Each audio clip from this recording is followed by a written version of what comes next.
भगवते ओम नमो भगवते वासुदेवाय। ओम नमो भगवते वासुदेवाय। नारायणं नमस्कृत्य नरं चैव नरोत्तमं देवीं सरस्वतीं व्यासं ततो जयमुदीरयेत्। नष्टप्रायेषु भद्रेषु नित्यं बाहवद सेवया भगवती उत्तमश्लोके भक्तिर्भवती नैष्टुकी। निगमकल्पतरोर्घलितं फलं सुखमुखातमृत रवसंयुतं विपदबाहवतं रसमालयं मुकुरको रसिका भुवि भावुकाः। ॐ अज्ञानतिमिरान्धस्य ज्ञानाञ्जनशलाकया चक्षुरुन्मीलितं येन तस्मै श्रीगुरवे नमः। श्रीचैतन्यमनोभीष्टं स्थापितं येन भूतले स्वयं रूपकदा माह्यं ददाति स्वपदान्तिकं। वन्देऽहं श्रीगुरो श्रीयुतपदकमलं श्रीगुरोन् वैष्णवांश्च श्रीरूपं साग्रजातं सहगण रघुनाथान्वितं तं सजीवं साद्वैतं सावधूतं परिजनसहितं कृष्णचैतन्यदेवं श्रीराधा कृष्णपादां सहगण ललिता श्रीविशाखान्वितांश्च। हे कृष्णा करुणा सिन्धो दीनबन्धो जगत्पते गोपेश गोपिका कान्त राधाकान्त नमोऽस्तुते। तप्तकाञ्चन गौराङ्गी राधे वृन्दावनेश्वरी वृषभानुसुते देवी प्रणमामि हरिप्रिये। वाञ्छाकल्पतरुभ्यश्च कृपा सिन्धुभ्य एव च पतितानां पावनेभ्यो वैष्णवेभ्यो नमो नमः। नमो विष्णुपादाय कृष्णप्रेष्ठाय भूतले श्रीमते भक्तिवेदान्त स्वामिन्निति नामिने। नमस्ते सारस्वते देवे गौरवाणी प्रचारिणे निर्विशेष शून्यवादी पाश्चात्य देशतारिणे। जय श्री कृष्ण चैतन्य प्रभु नित्यानंद श्री अद्वैत गदाधर श्रीवासादि गौर भक्त वृंद। हरे कृष्णा कृष्ण कृष्णा हरे हरे हरे राम राम राम हरे हरे। मूकं करोति वाचालं पङ्गुं लङ्कयति गिरिं यत्कृपातमहं वन्दे श्रीगुरुं दीनधारिणं परमानन्दं माधवं श्रीचैतन्यमीश्वरम्। हरिः ओं तत्सत्। तथाञ्चन स्मृते यस्मिन् दुष्करं सुकरं भवेत् स्मरेति परीदंश्य श्रीचैतन्यं नमामि तं। हरे कृष्णा நமஸ்காரம் மாதாஜி. நமஸ்காரம். ஹரே கிருஷ்ணா மாதாஜி. யாருக்கு என்ன ஞாபகம் இருக்கு? பிரம்மாதான் முதல்ல ஜீவராசிகள் முதல்ல வந்தது பிரம்மா. தேங்க்யூ மாதாஜி. ஹரே கிருஷ்ணா. அப்புறம் சொன்னேன்.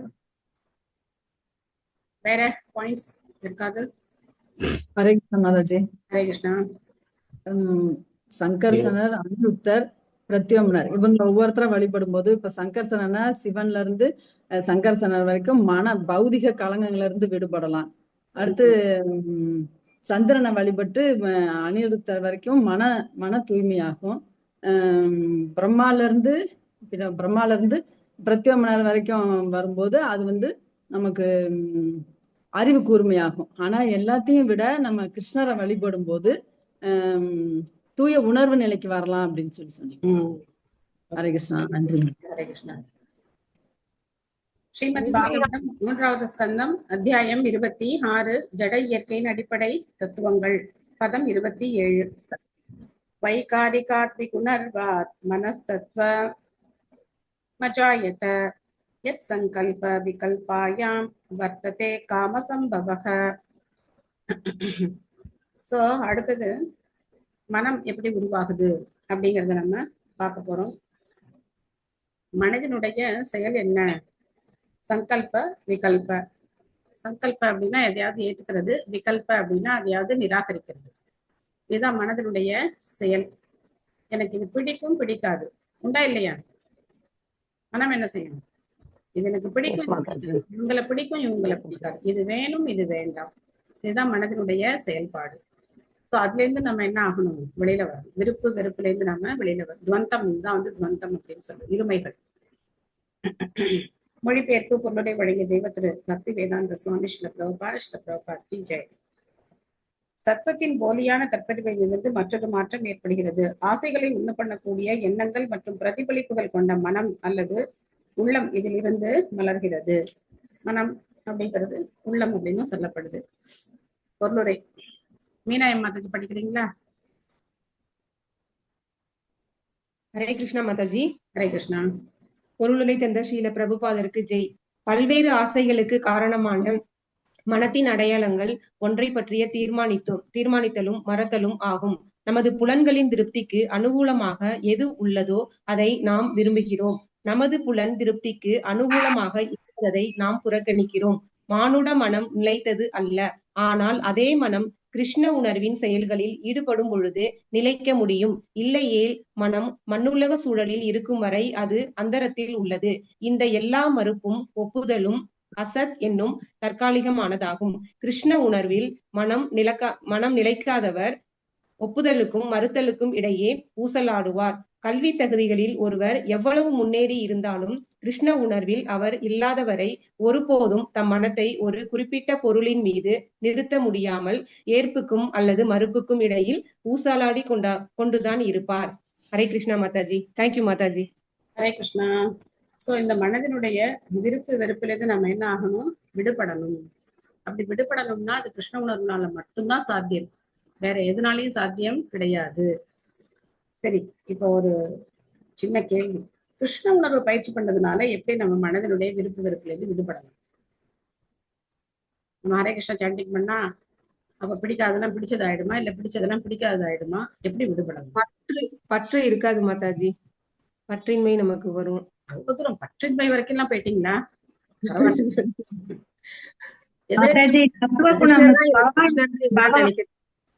பகவானை கும்பிடும்போது தத்துவ குணம் உண்டாகும் மாதாஜி. நம்மளுக்கு பகவானை கும்பிடும்போது கட்டுப்பாடோட இருக்கும் மேடம் மாதாஜி. புலன் கட்டுப்பாடு. ஓகே, பெரிய பெரிய விஷயம் எல்லாம் சொல்றீங்க நீங்க. ஒருத்தவங்க என்ன சொன்னீங்க? நமக்கு பற்றின்மை சொன்னீங்க. ஒருத்தவங்க சத்துவ குணத்துக்கே போயிட்டாங்க. புலன் கட்டுப்பாடு ஏகப்பட்டது சொல்றீங்க. சின்ன சின்ன விஷயங்கள் சின்ன சின்ன ஆசைகள் இருந்து விடுபடணும். ஹரே கிருஷ்ணா மாதாஜி. சொல்லுங்க மாதாஜி. அதாவது நமக்கு ஒரு விஷயம் இப்ப நடக்குது அப்படின்னு சொன்னா சரி, இப்ப அது கிருஷ்ணர் நமக்கு இத கொடுத்திருக்காரு, நடக்குது. ஒரு சின்ன சின்ன விஷயமே அன்னைக்கு தேவைக்கு கூட ஒரு ஒரு பிரச்சனையில இருந்து அல்லது அது நடக்கல அப்படின்னு சொல்லும் போது அப்பவும் நமக்கு இது தேவையில்லை போல, அதனால அது நமக்கு அது கிடைக்கல அப்படின்ற மாதிரி ஒரு மனசு ஆகுது மாதாஜி. சின்ன சின்ன பிரச்சனை நேரத்துல வருத்தப்பட்டாலும் கொஞ்சம் நேரத்துல அது மாதிரி ஒரு கஷ்டம் ஒரு கஷ்டம் வரும்போது நம்ம இப்ப நாம ஜபம் செய்யும் போது நமக்கு அந்த ஒரு பதட்டம் இல்லாம ஆகுது. ஒரு அரை மணி நேரம் அப்படின்னாலுமே ஒரு பதட்டம் இல்லாம நமக்கு ஒரு அமைதி ஆகுது. கொஞ்சம் கண்ட்ரோல் பண்ணிக்க முடியுது மாதாஜி. அந்த மாதிரி இன்னொரு உதாரணம் நான் சொல்றேன். நீங்க யாரும் ரொம்ப கோவிலுக்கு போற பக்தர்கள் கிடையாதுன்னு நினைக்கிறேன். அதனால இந்த உதாரணம் உங்களுக்கு எவ்வளவு தூரம் பொருந்தும் தெரியல. லைன்ல உட்காந்துருக்கோம் சாப்பிடுறதுக்கு, பிரசாதம் சாப்பிடுறதுக்கு. நம்ம முன்னாடி இலை வரைக்கும் கரெக்டா எல்லாம் பரிமாறினாங்க. நம்ம டர்ன் வரும்போது என்ன பண்ணல, ஐட்டம் எல்லாம் எப்படி இருக்கும் மனசுக்கு? எப்படி இருக்கும்? கிருஷ்ணர் நம்மளுக்கு இவ்வளவுதான் கொடுத்திருக்காருன்னு ஒரு மனசு வந்துடும். அவ்வளவு தூரம் எல்லாம் நமக்கு அவ்வளவு நீங்க எல்லாம் ரொம்ப எலிவேட்டடா இருக்கீங்க. அதனால அப்படிதான் நினைக்கிறேன். நான் என்ன நினைப்பேன், வேணும்னே நம்ம கொடுக்காம போறாங்க, நம்ம மேல என்ன கோவம் தெரியல, நம்மள பாஸ் பண்ணிட்டு போறாங்க. இன்னும் சொல்ல போனா கொஞ்சம் முன்னாடி வந்திருக்கலாம், 2 பேருக்கு முன்னாடி இல்ல முன்னாடி உட்கார்ந்து இருக்கலாம். அந்த வேகத்துல பத்தியா நான் தான் முன்னாடி வந்தேன், இவங்க எல்லாம் என்ன தள்ளிட்டு போய் முன்னாடி உட்கார்ந்துட்டாங்க, முன்னாடி உட்கார முடிய ஆயிடுச்சு. மனசுல இந்த மாதிரி எண்ணங்கள் எல்லாம் நிச்சயமா வரத்தான் செய்யும். வராம இல்ல, அந்த அளவுக்கு எல்லாம் நம்ம என்ன ஆகல, முன்னேறல. வெறுப்புல இருந்து நாம விடுபடணும். சரி, இப்போ ஒருத்தர் நமக்கு பிடிக்காது, ஒருத்தரை பார்க்க நமக்கு பேச பிடிக்காது, ஆனா அவருக்கு போய் பிரச்சாரம் பண்ணணும், அவருக்கு ஜபம் சொல்லி கொடுக்க சொல்லிடுறாங்க. இவருக்கு எப்படி ஹரே கிருஷ்ண மந்திரம் ஜபம் பண்றதுன்னு சொல்லி கொடுங்க அப்படின்னு ஒரு பக்தர் நமக்கு சொல்லிட்டு போயிடுறாரு. அப்போ அவர்கிட்ட போய் இவர் பார்த்தாலே எனக்கு பிடிக்காது, நான் அவருக்கெல்லாம் சொல்லிக் கொடுக்க மாட்டேன் அப்படின்னு நம்ம என்ன பண்ண முடியாது, சொல்ல முடியாது. பகவானுடைய சேவையில ஈடுபடும் போது நாம என்ன செய்யணும்? நமக்கு என்ன சேவை கொடுக்குறாங்களோ அந்த சேவையை செய்யணும். அது மாதிரி நம்ம என்ன பிரசாதம் வருதோ நம்ம மன திருப்தியோட ஏத்துக்கணும். அதே மாதிரி எனக்கு பாவக்காய் பிடிக்காது, ஆனா என்னுடைய பிளேட்ல பாவக்காய் வருது, பக்கத்து பிளேட்ல பாயசம் வருது, என்ன பண்றது? அதையும் நம்ம பிரசாதம் அப்படிங்கிற கோணத்துல பார்க்கணுமே தவிர இது எனக்கு பிடிக்கும், இது எனக்கு பிடிக்காது. அப்படி பிரசாதத்தை என்ன பண்ணக்கூடாது, டிஃபரன்ஷியேட் பண்ணக்கூடாது. இப்போ நிறைய ஜென்மாஷ்டமி, கௌர பூர்ணிமா, ரத யாத்திரா இந்த சமயத்துல எல்லாம் பார்த்தோம் அப்படின்னா ஆயிரக்கணக்கான போகா வந்து பகவானுக்கு நிவேதனம் பண்ணுவாங்க. அப்போ பக்தர்கள் நடுவுல பாத்தீங்க அப்படின்னா இந்த செலக்ட் பண்ணுவாங்க, எனக்கு இது கொடுங்க, எனக்கு அது கொடுங்க, எனக்கு இது கொடுங்க அப்படின்னு சொல்லி செலக்ட் பண்ணுவாங்க. அப்போ அங்க இருக்கிற பிரசாதம் விநியோகம் பண்ற பக்தர்கள் சொல்லிட்டே இருப்பாங்க, பிரசாதம்னா எல்லாமே பிரசாதம் தான். இது கிச்சடி என்ன, கிச்சடி வேணா, கிச்சடி வேணா, வெஜிடபிள் ரைஸ் கொடுங்க, அது கொடுங்க, அந்த ஸ்நாக்ஸ் இருக்கு பாருங்க அது கொடுங்க, கிச்சடி எல்லாம் எனக்கு வேண்டாம், நீங்களே வச்சுக்கோங்க கிச்சடி அப்படின்னு. அப்போ டிஃபரன்ஷியேட் பண்ணும்போது என்ன ஆகும் அப்படின்னாக்க அந்த விருப்பு வெறுப்பை நம்ம வந்து அங்க காமிப்போம். போன வருஷம் இங்க இது மாதிரி என்ன பண்ணாங்க அப்படின்னாக்க சக்கீஸோட அப்பியரன்ஸ் டே, வரிசையா அஷ்ட சக்கியோட அப்பியரன்ஸ் டே இப்போ ஜென்மாஷ்டமிக்கு முன்னாடி ஸ்டார்ட் ஆயிடும். லலிதா சக்கியோட அப்பியரன்ஸ் டே தான் முதல்ல வரும். அப்போ பாத்தீங்கன்னாக்க ஈவினிங் ப்ரோக்ராம் பண்ணும்போது ஒரு எந்த சக்கியோட அப்பியரன்ஸ் டேன்னு எனக்கு மறந்து போச்சு, எல்லாரையும் வந்து போகா பண்ணி கொண்டு வர சொன்னாங்க. டிஃப்ரெண்ட் செக்ஷன்ஸா பிரிச்சுட்டாங்க. ஏன்னா இங்க நிறைய கம்யூனிட்டி இருக்கிறதுனால சவுத் இந்தியன் பிரசாதம், நார்த் இந்தியன் பிரசாதம், பெங்காலி பிரசாதம், பீகாரி பிரசாதம், வெஸ்டர்னர்ஸ் பிரசாதம், சைனீஸ் பிரசாதம், இந்த மாதிரி ஒவ்வொரு டிவிஷனும் வந்து பிரிச்சுட்டாங்க. பிரிச்சு எல்லாரும் வந்து அவங்கவுங்க ஐட்டத்தை பண்ணி கொண்டு வர வேண்டியது. அப்போ எல்லாம் வந்து போகா எல்லாம் அழகா அடுக்கி வச்சு அழகா வந்து ஆஃபர் பண்ணியாச்சு. டிஸ்ட்ரிபியூஷன் பண்ணும்போது அப்ப சைனீஸ் என்ன நினைப்பாங்க, நம்ம பிரசாதம் தான் நமக்கு வரணும். சவுத் இந்தியன் நம்ம என்ன நினைப்போம், நான் புளி சாதம் வச்சிருக்கேன், எனக்கு புளி சாதம் வரணும் அப்படின்னு நம்ம யோசிச்சுட்டு இருப்போம். இந்த மாதிரி ஒவ்வொருத்தரும் அவங்களுடைய இதை யோசிக்கும் போது எங்க ஹெட் பூஜாரி வந்தாரு, பெரிய அண்டா தூக்கிட்டு வந்தாரு, எல்லாத்தையும் ஒன்னா கொட்டி ஒரு கலரி பகவானுக்கு தான் எப்படி தனியா ஆஃபர் பண்ணணும். நமக்கு என்ன, நாம யாரு கிடையாது, நாம என்ஜாயர் கிடையாது, பகவான் தான் அனுபவிக்கக்கூடிய. அவருக்கு தனித்தனியா எல்லாம் ஒவ்வொருத்தரும் கொண்டு வந்ததை எல்லாம் தனித்தனியா அழகா அடுக்கி வச்சு அவருக்கு நிவேத்தியம் பண்ணியாச்சு. டிஸ்ட்ரிபியூஷன் பண்ணும்போது பார்த்தாரு, இந்த மாதிரி ஒவ்வொருத்தரும் ரைஸ் பண்றாங்க, வாய்ஸ் ரைஸ் ஆகுதாங்க, we want our items அப்படின்னு சொல்லிட்டு இருக்காங்க. பார்த்தாரு பூஜாரி, எல்லாத்தையும் ஒன்னா கொட்டி ஒரே கலரி டிஸ்ட்ரிபியூட் பண்ணிட்டார். அவ்வளவுதான், முடிஞ்சு போச்சு கதை. இப்ப என்ன பண்ணீங்க, அதுல ஸ்வீட்டும் இருக்கு, காரமும் இருக்கு, உப்பும் இருக்கு, புளிப்பும் இருக்கு, அறுசுவையும் கலந்து அடிச்சு என்ன பண்ணியாச்சு, டிஸ்ட்ரிபியூஷன் பண்ணியாச்சு. அதுவும் பாத்தீங்க அப்படின்னாக்க யாரு பண்ணிட்டு வந்தாலும் அவங்களுக்கான்னு கிடையாது, அங்க எத்தனை பேர் வந்திருக்காங்க பொதுமக்கள் எல்லாருக்கும் டிஸ்ட்ரிபியூட் பண்ணியாச்சு. நாமளும் கியூல தான் போய் நிக்கணும், அடிச்சு பிடிச்சிட்டு எல்லா கியூல நின்று கொஞ்சோண்டு கிடைக்குமா அப்படின்னு பார்த்துட்டு தான் நிக்கணும். சோ அந்த மாதிரி இதெல்லாம் என்ன நமக்கு அப்படின்னாக்க மனதினுடைய அந்த மந்தங்கள்ல இருந்து வெளியில வர்றதுக்கு ஒரு நல்ல வாய்ப்பு சத்சங்கத்துல. இந்த வாய்ப்பு இப்போ ஒருத்தரை படிக்க கூப்பிடுறோம், ஒருத்தரை படிக்க கூப்பிடல, என்ன இவங்க அவங்களே படிக்க கூப்பிடுறாங்க, என்ன படிக்க கூப்பிட மாட்டேங்கிறாங்க, இவங்கள முதல்ல கூப்பிட்டாங்க, அவங்கள முதல்ல கூப்பிடல, இந்த மாதிரி எல்லாம் நம்ம மனசுல என்ன ஆயிட்டே இருக்கும், ஓடிக்கிட்டே இருக்கும் இல்லையா? சோ அப்ப என்ன ஆகும் அப்படின்னாக்க நல்ல வாய்ப்பு, இதை பயிற்சி பண்றதுக்கு, மனதினுடைய அந்த தாக்கத்திலிருந்து வெளியில வர்றதுக்கு நமக்கு நல்ல வாய்ப்பு.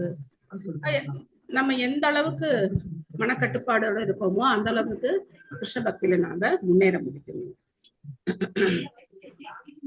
சோ பிரபா சொல்றாரு, மானுட மனம் நிலைத்ததல்ல அப்படின்னு சொல்றாரு. மனசு எப்படிப்பட்டதுன்னா ஒரு குரங்கோட ஒப்பிட்டு சொல்லப்பட்டிருக்கு.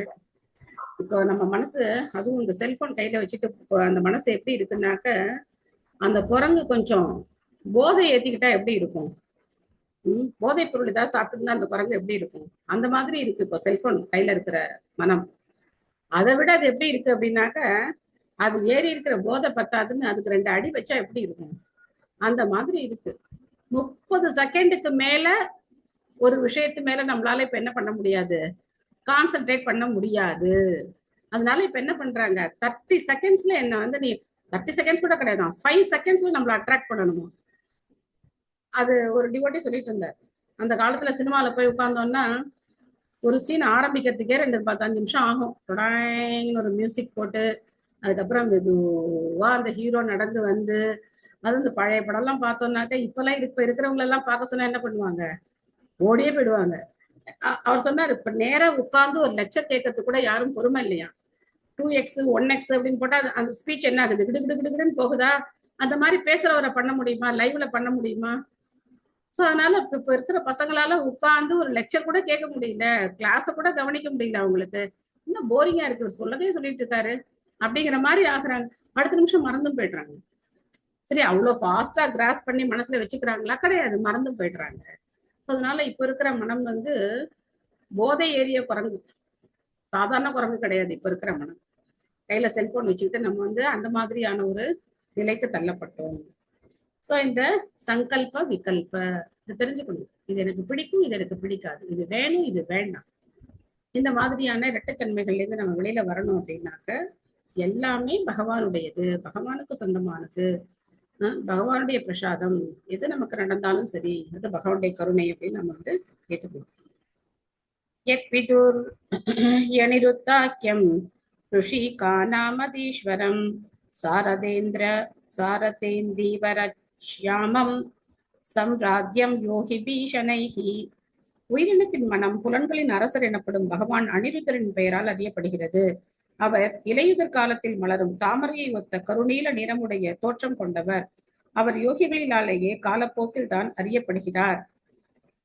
சோ அனிருத்தர் அந்த சரத்காலத்துல இருக்கக்கூடிய கருநீல தாமரை. நம்மளுக்கு அந்த அனுபவம் கிடையாது. நாம இந்த உலகத்துல வெள்ளை தாமரை பார்த்திருப்போம், கொஞ்சம் சிகப்பா இருக்கிற தாமரை பார்த்திருப்போம், அதுக்கப்புறம் பிங்க் பார்த்திருப்போம். ஆனா இந்த தாமரை கருநீல தாமரை அப்படின்னு சொல்லப்படுது. அந்த நிறத்தை ஒத்து அனிருத்தர் இருக்கார் அப்படின்னு சொல்லப்பட்டிருக்கு பொருளுரை. திலகவதி மாதாஜி படிக்கிறீங்களா? ஹரே கிருஷ்ணா மாதாஜி. ஹரே கிருஷ்ணா. ஸ்ரீல பிரபுபாதருக்கு ஜெய். மனத்தை கட்டுப்படுத்துவதே யோக முறையாகும். மனத்தின் தலைவர் அனிருத்தர் ஆவார். அனிருத்தர் 4 கைகளும் அவற்றில் சுதர்சன சக்கரமும் சங்கும் கதையும் தாமரையும் மலரும் உடையவர் என்று குறிப்பிடப்பட்டுள்ளது. விஷ்ணுவுக்கு 24 வடிவங்கள் உள்ளன. ஒவ்வொன்றும் வேறு பெயருடையது. இந்த 24 வடிவங்களில் சங்கர்ஷ்ணர், அனிருத்தர், பிரத்யும்னர், வாசுதேவர் ஆகியவை சைத்தன்ய சரிதாமிருதாவில் மிகவும் அழகாக விளக்கப்பட்டுள்ளன. அதில் அனிருத்தர் யோகிகளால் வழிபடப்படுகிறார் என்று குறிப்பிடப்பட்டுள்ளது. வெறுமனே தியானம் என்பது சில கற்பனையாளரின் தற்கால கண்டுபிடிப்பாகும். உண்மையில் யோக தியானத்தின் முறை இந்த பதத்தில் விதித்துள்ளவாறு அனிருத்தரது வடிவத்தின் மேல் நிலைக்கப்பட வேண்டும். அனிருத்தரை தியானிப்பதன் மூலம் ஒருவர் எப்பொருளையும் ஒப்புக்கொள்ளுதல், மறுத்தல் ஆகிய குழப்பத்திலிருந்து விடுபட முடியும். ஒருவரின் மனது அனிருத்தர் மேல் நிலைக்கும் பொழுது அவர் படிப்படியாக இறைவனை உணர்ந்தவராகிறார். அவர் யோகத்தின் இறுதி குறிக்கோளான கிருஷ்ண உணர்வின் தூய நிலையை அணுகுகிறார். ஹரே கிருஷ்ணா. தேங்க்யூ மாதாஜி. ஹரே கிருஷ்ணா. மனதுக்கு வந்து அதிதேவதை அனிருத்தர் அப்படின்னு நம்ம தெரிஞ்சுக்கிறோம். அனிருத்தரை வழிபடுறது மூலமா மனதினுடைய இந்த தாக்கத்துல இருந்து நாம வெளிவரலாம். சோ நம்ம வந்து இந்த மாதிரி தனித்தனியா வழிபடுறது கிடையாது. நம்ம பகவான் ஸ்ரீ கிருஷ்ணரையே மொத்தமா வந்து வழிபடுறோம். சோ இந்த 24 வடிவங்கள் பகவானுடைய 4 கரங்கள்ல அவர் ஏந்தி இருக்கிற சங்கு சக்கர கதாபத்மத்தை அவர் எப்படி மாத்தி மாத்தி வச்சிருக்காரோ அதுக்கேத்த மாதிரி அவருடைய பெயர்கள் சொல்லப்பட்டிருக்கு. ரொம்ப விரிவா 11வது கண்டத்திலையும் சொல்லப்பட்டிருக்கு, சித்திரை சத்தாமிரத்திலையும் சொல்லப்பட்டிருக்கு. தைஜசா து விகுணர்வாத் புத்தி தத்வமபுத்சதி திரவ்யஸ் புராணா விஜ்ஞான மிந்திரியானோ அனுகிரக. ரஜோகுணத்தின் தற்பெருமை மாற்றப்பட்டு ஓர் நல்ல ஒழுக்கமுடைய சீமாட்டியே அறிவு பிறக்கிறது. அறிவின் வேலைகள் என்னவென்றால் பார்வைக்கு வரும் பொழுது பொருள்களின் இயல்பினை உறுதி செய்வதும் புலன்களுக்கு உதவி புரிவதும் ஆகும். சோ மனதிலேருந்து சத்துவகுணத்திலேருந்து மனம் உண்டாகுது, ரஜோகுணத்திலேருந்து அறிவு உண்டாகுது. இதெல்லாம் ஏற்கனவே நம்ம வந்து 2nd கேண்டோ 3rd கேண்டோல பல தடவை இதை பத்தி நம்ம வந்து டிஸ்கஸ் பண்ணியாச்சு. கார்த்திகா மாதாஜி படிக்கிறீங்களா? எஸ் மாதாஜி. ஹரே கிருஷ்ணா மாதாஜி. ஹரே கிருஷ்ணா. ஸ்ரீல பிரபுபாதருக்கு ஜெய். அறிவு கூர்மை என்பது ஒரு பொருளை புரிந்து கொள்ள உதவும் நுழைவு புலம் வாய்ந்த ஆற்றலாகும். எதனையும் ஆய்ந்து முடிவு செய்ய அந்த அறிவு புலன்களுக்கு உதவுகிறது. அதனால் அறிவு புலன்களுக்கு தலைவன் என்று பெரும்பாலும் கருதப்படுகிறது. ஒருவர் கிருஷ்ண உணர்வின் செயல்களில் நிலைத்திருக்கும் பொழுது அறிவு கூர்மை முழு நிறைவு அடைகிறது. அறிவு கூர்மை சரியான முறையில் பயன்படுத்தப்படுவதால் ஒருவரின் உணர்வு நிலை விரிவடைகிறது. உணர்வு நிலையின் இறுதி விரிவு என்பது பரிபூரணமான கிருஷ்ண உணர்வு நிலையாகும். நன்றி மாதாஜி. ஹரே கிருஷ்ண மாதாஜி. ஹரே கிருஷ்ணா. சோ இப்ப கிருஷ்ண உணர்வுல இருக்கும்போது உலகத்தை பார்க்கக்கூடிய பார்வையானது மாறுபடுகிறது. அதுக்கு பேரு சாஸ்திர சக்ஷு அப்படின்னு பேரு. என்ன பேரு? சாஸ்திர சக்ஷு. சக்ஷுனா பார்வை. சாஸ்திரங்களின் மூலமாக நாம இப்போ இந்த உலகத்தை பார்க்கிறோம். பொதுவா சின்ன குழந்தைங்க எல்லாம் பாத்தீங்கன்னா கலர் கலரா கண்ணாடி போட்டிருப்பாங்க இல்லையா?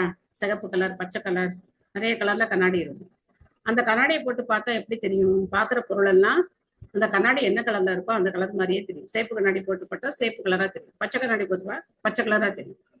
அந்த மாதிரி ஒரு வியாபாரி அவர் இந்த உலகத்தை பாக்குறார், ஒரு இடத்துக்கு போறார், பாக்குறாரு அப்படின்னா, ஓ இந்த இடத்துல மக்கள் வந்து இதை வாங்குறாங்களா, சரி இங்க வந்து இதை வியாபாரம் பண்ணா நமக்கு அதிக லாபம் கிடைக்கும் அப்படிதான் அவர் கணக்கு போடுவார்.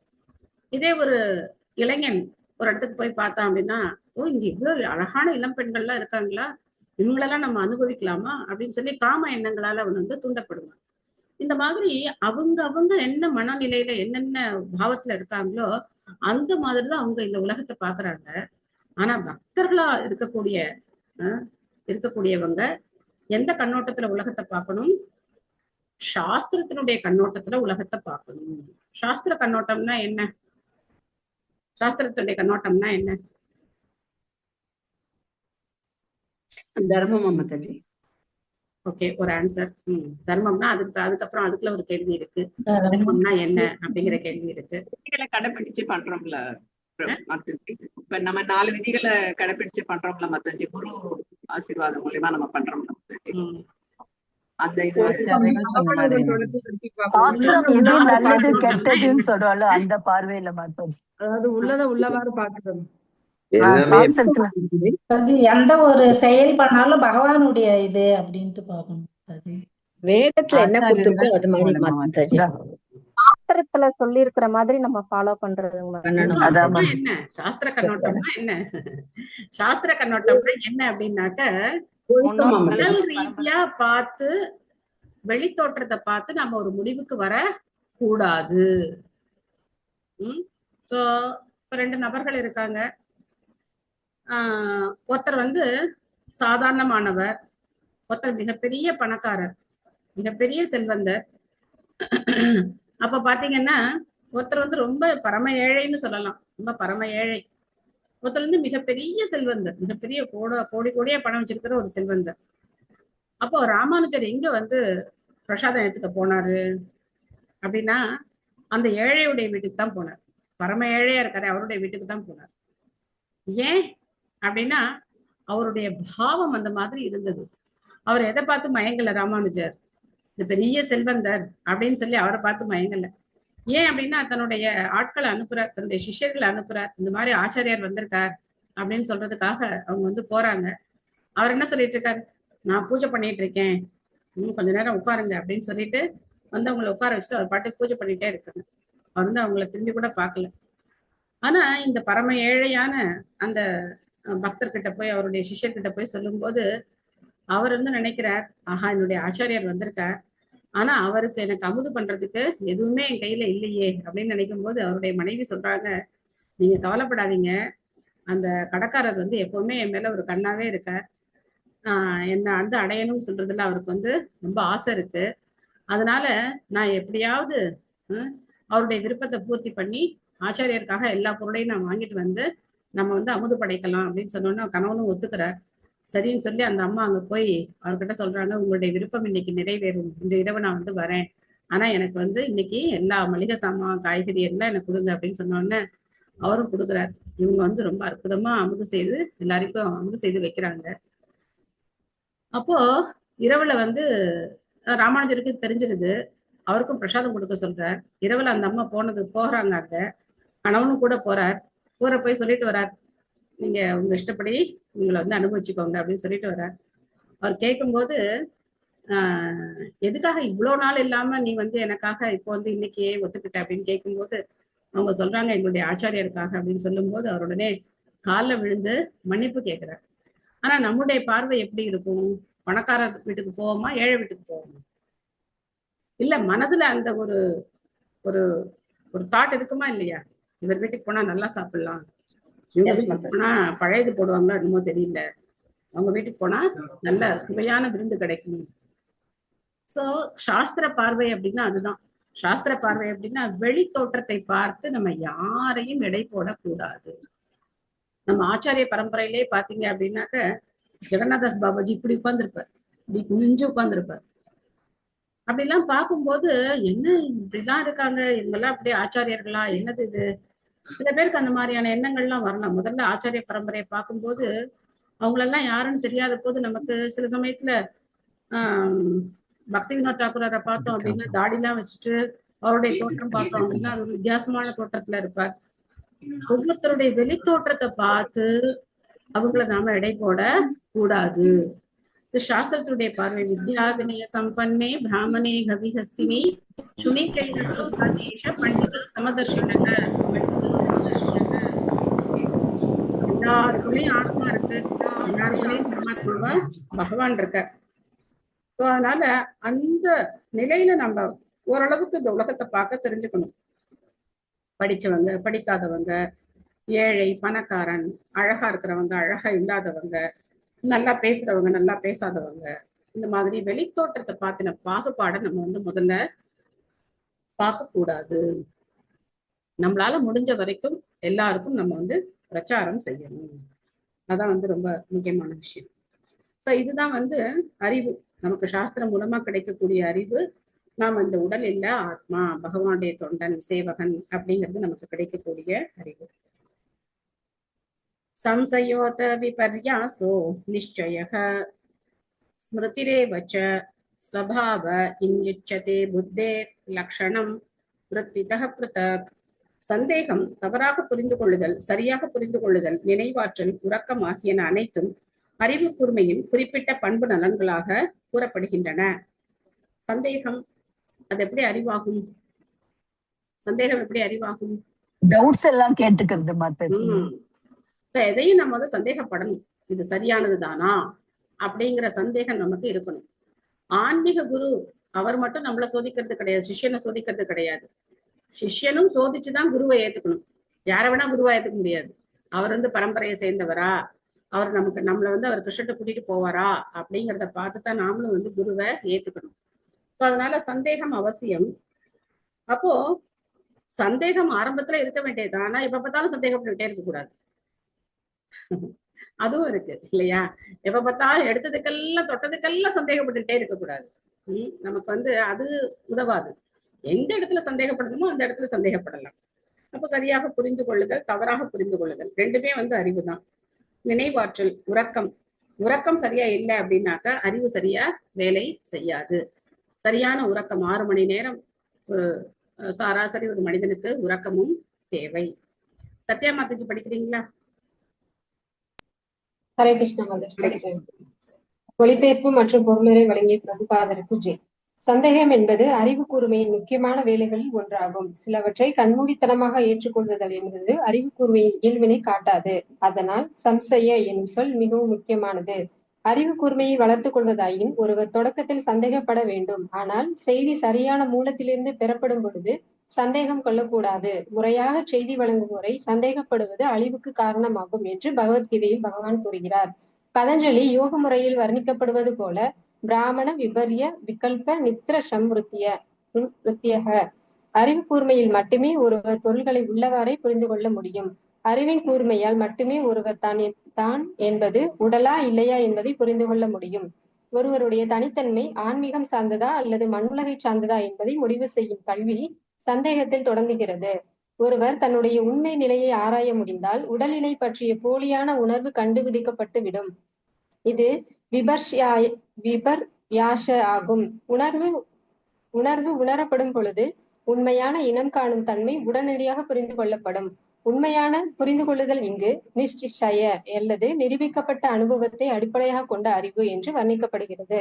ஒருவர் போலியான அறிவை புரிந்து கொள்ளும் பொழுது அந்த அனுபவத்தை அடிப்படையாக கொண்ட அறிவினால் ஒருவர் தான் என்பது உடல் அல்ல, ஆனால் ஆத்மா என்பதை புரிந்து கொள்ள முடியும். ஸ்மிருதி என்றால் நினைவு என்று பொருள். ஸ்வாபா என்றால் உறக்கம் என்று பொருள். அறிவு கூர்மையை வேலை செய்யும் நிலையில் வைக்க உறக்கமும் தேவை. உறக்கம் இல்லை என்றால் மூளை நன்றாக வேலை செய்ய இயலாது. உண்ணல், உறங்குதல், சரியான விகிதத்தில் உடலின் பிற தேவைகள் இவற்றை ஒழுங்குபடுத்தும் மனிதர்கள் யோக முறையில் வெற்றி பெற முடியும் என்று பகவத்கீதையில் சிறப்பாக குறிப்பிடப்பட்டுள்ளது. ஸ்ரீமத் பாகவதத்தில் கபிலதேவரும் சாங்கிய தத்துவ முறை, பதஞ்சலி யோக முறை இரண்டிலும் வர்ணிக்கப்பட்டது போல இவை அறிவு கூர்மையினை ஆராயும் கல்வியின் சிற்சில இயல்புகள் ஆகும். ஹரே கிருஷ்ணா. தேங்க்யூ மாதாஜி. ஹரே கிருஷ்ணா.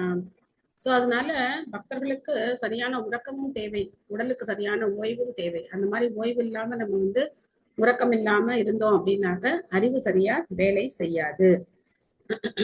ஸோ அறிவு அப்படிங்கிறதுனா நம்மளுடைய உண்மையான நிலை என்ன அப்படிங்கிறத புரிஞ்சுக்கிறது.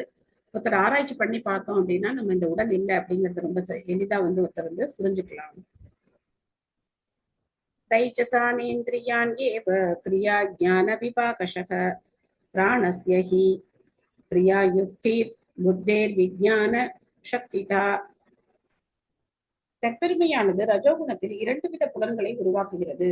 அறிவை பெறுவதற்கான புலன்கள் மற்றும் அதனை செயல்படுத்தும் புலன்கள் ஆகியவை ஆகும். செயல்படுத்தும் புலன்கள் உயர்நிலையான சக்தியை சார்ந்தவை. அறிவை பெறுவதற்கான புலன்கள் அறிவு கூர்மையை சார்ந்தவை. பொருளுரை.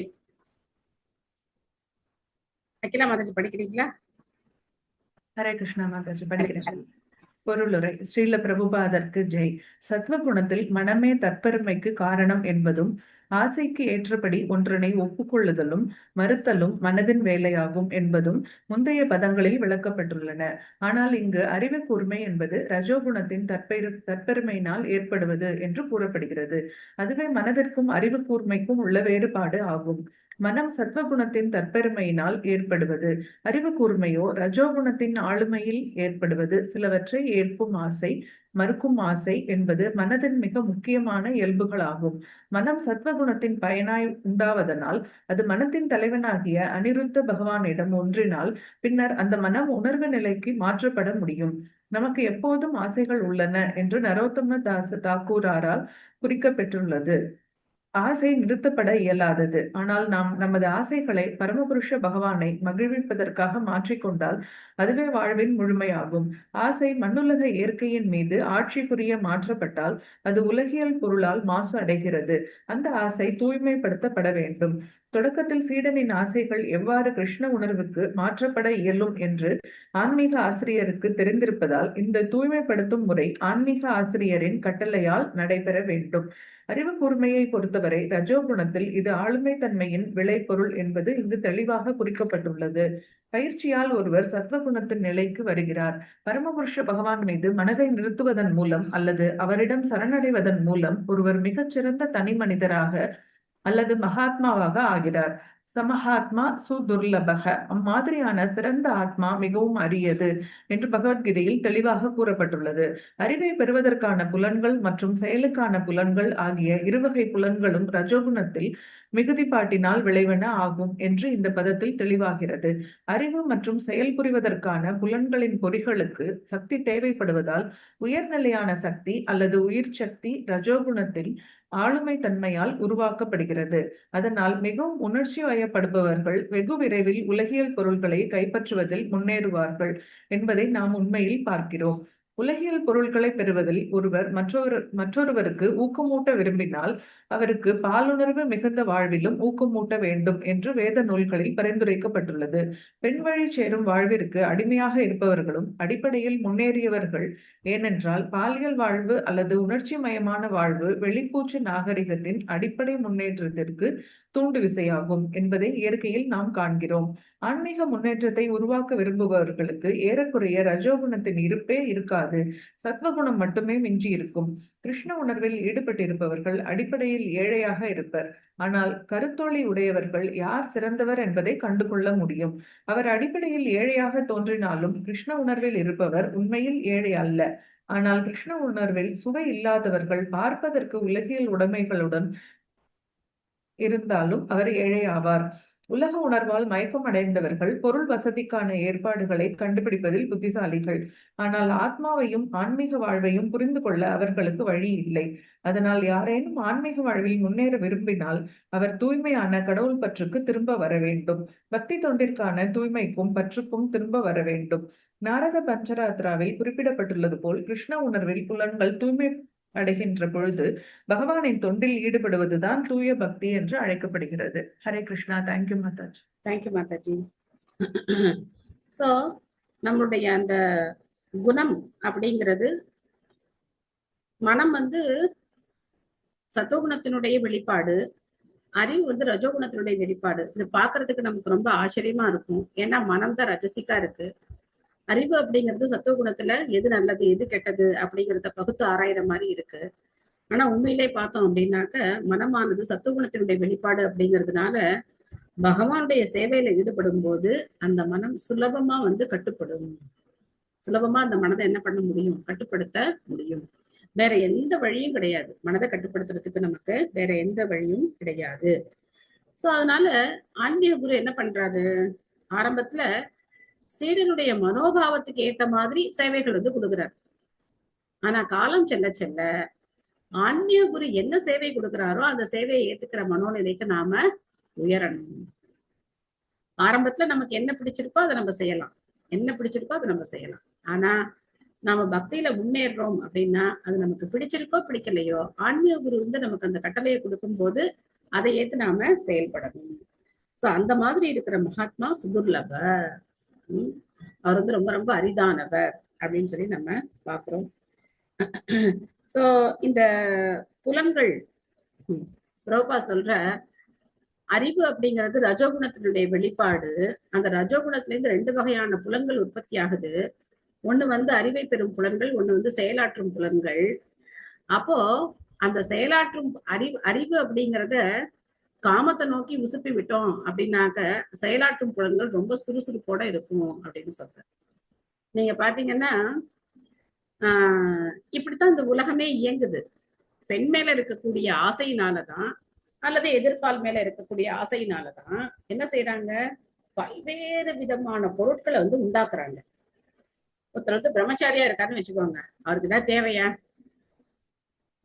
ஒண்ணுமே கிடையாது. ஒண்ணுமே தேவை கிடையாது. எந்த பொருளும் அவசியம் கிடையாது. ஒண்ணுமே தேவை கிடையாது. அவர் உடம்புல இருக்க ஒரு செட்டு துணி இருக்கா, இன்னொரு செட்டு துணி இருந்தா அவருக்கு போதும். இன்னொரு எக்ஸ்ட்ரா கூட அவருக்கு தேவை கிடையாது. ஒண்ணு கொடியில தொங்கு, ஒண்ணு இடுப்புல இருக்கும், அவ்வளவுதான். அந்த மாதிரி கைகளையே அவர் தட்டா வச்சு என்ன பண்ணலாம்? பிக்ஷை வாங்கி சாப்பிட்டு போயிட்டே இருக்கலாம். ஆனா எப்போ பெண்ணோட தொடர்பு ஏற்படுதோ அப்ப என்ன ஆகுது? பொருள்கள், வாழ்க்கை, வசதி பெருகிக்கிட்டே போகும் இல்லையா? பிரபுபாதான் இந்த பொருள் இல்லாதான் சொல்ற. பாலியல் வாழ்வு அல்லது புரட்சிமயமான வாழ்வு வெளிப்பூச்சு நாகரிகத்தின் அடிப்படை முன்னேற்றத்திற்கு தூண்டு விசையாகும். சோ இது இயற்கையிலே அப்படித்தான் இருக்கு. பெண்ணுடைய தொடர்பு இருக்கிறவங்க உண்மையிலே பல வாழ்க்கை தேவைகளை கண்டுபிடிக்கணும், அதை கண்டுபிடிக்கணும், இதை கண்டுபிடிக்கணும் அப்படின்னு சொல்லி என்ன பண்றாங்க? ஆரம்பிக்கிறாங்க. முதல்ல பாத்தீங்கன்னா கேஸ் அடுப்பு கண்டுபிடிச்சாங்க இல்லையா? கேஸ் வந்தது, அதுக்கப்புறம் கிரைண்டர் வந்தது, மிக்சி வந்தது. இன்னைக்கு பாத்தீங்கன்னா ஹோம் அப்ளையன்சஸ் அப்படின்னு சொல்லி அது ஒரு பெரிய பிசினஸ். நம்ம எதெல்லாம் சாதாரணமா பண்ணிட்டு இருந்தோமோ அதெல்லாம் இன்னைக்கு பெரிய பெரிய தொழில்நுட்பத்துல இன்னைக்கு நமக்கு விஞ்ஞான முன்னேற்றம் அப்படிங்கிற பேர்ல பல விஷயங்களை நமக்கு கண்டுபிடிச்சு கொடுத்துட்டே இருக்காங்க. சோ அடுத்து சொல்றார், உண்மையிலே பார்த்தோம் அப்படின்னாக்க கிருஷ்ண உணர்வுல இருக்கிறவங்க பாக்குறதுக்கு ஏழைகளா இருந்தாலும் எந்த செல்வமும் இல்லாம இருந்தாலும் அவங்கதான் உண்மையிலேயே மிகப்பெரிய செல்வந்தர்கள். ஒரு பெரிய செல்வந்தனா இருக்கலாம், ஆனா அவனுக்கு கிருஷ்ண உணர்வு இல்லை அப்படின்னா அவன் ஏழை. அவன் யாரு? ஏழை. அதான் பிரபுபா சொல்றார், பிரசாதம் எல்லாருக்கும் கொடுக்கணும்.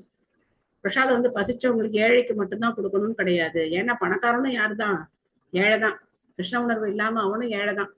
அதனால்தான் கோவில்ல பிரசாதம் கொடுக்கும்போது ஏழை பணக்காரன் இல்லாம எல்லாருமே என்ன பண்றாங்க? கை நீட்டுறாங்க இல்லையா? நான் கார்ல வந்திருக்கேன், கை நீட்ட மாட்டேன்னு யாரும் சொல்ல மாட்டாங்க. பிரசாதம் கொடுக்குறாங்கன்னா கை நீட்டி வாங்கத்தான் செய்வாங்க. மேபி லோக்கல் கோவில்ல போய் கை நீட்ட மாட்டாங்க. ஆனா திருப்பதி போனா லட்டுக்காக கை நீட்டி தானே ஆகணும் இல்லையா? லட்டு கொடுக்குறாங்க அப்படின்னா போய் என்ன பண்ணணும்? கை நீட்டி வாங்கித்தான் ஆகணும். சோ பகவானுக்கு முன்னாடி எல்லாருமே ஏழைகள் தான், யாருமே பணக்காரர்கள் கிடையாது. ஆனா கிருஷ்ண உணர்வு இல்லாதவங்க உண்மையிலே ஏழைகள். ஆனா கிருஷ்ண உணர்வு உள்ளவங்க ஏழையா இருந்தாலும் அவர்கள் மிகப்பெரிய செல்வந்தர்கள். தாமசாச்ச விகுணர்வாத் பகவத் வீரிய சோதிதாத் சப்த மாத்திர பூதஸ்மான்நப சோத்ரம் து சப்தகம். தாமச குணத்தில் காணப்படும் ஆளுமைத்தன்மை பரமபுருஷ பகவானின் பாலுணர்வு சக்தியால் கலக்கும் பொழுது நுட்பமான ஒளி வெளிப்படுகிறது. அந்த ஒளியில் இருந்து விண்வெளியும் கேட்கும் புலனும் வெளிப்படுகின்றன. ஜி சாந்தி மாதாஜி படிக்கிறீங்களா? ஹரே கிருஷ்ண மாதாஜி. ஹரே கிருஷ்ண. மொழிபெயர்ப்பு பொருளுரை வழங்கிய தெய்வத்திரு ஆசா பக்தி வேதாந்த சுவாமி ஸ்ரீல பிரபுபாதருக்கு ஜெய்.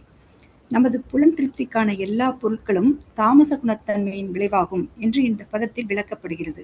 தாமச குணத்தன்மையின் மூலப்பொருள் கலங்கும் போது உருவாக்கப்பட்ட முதல் பொருள் ஒளி. அது வானின் நுட்பமான வடிவமாகும் என்பது இந்த பதத்திலிருந்து புரிந்து கொள்ளப்படுகிறது.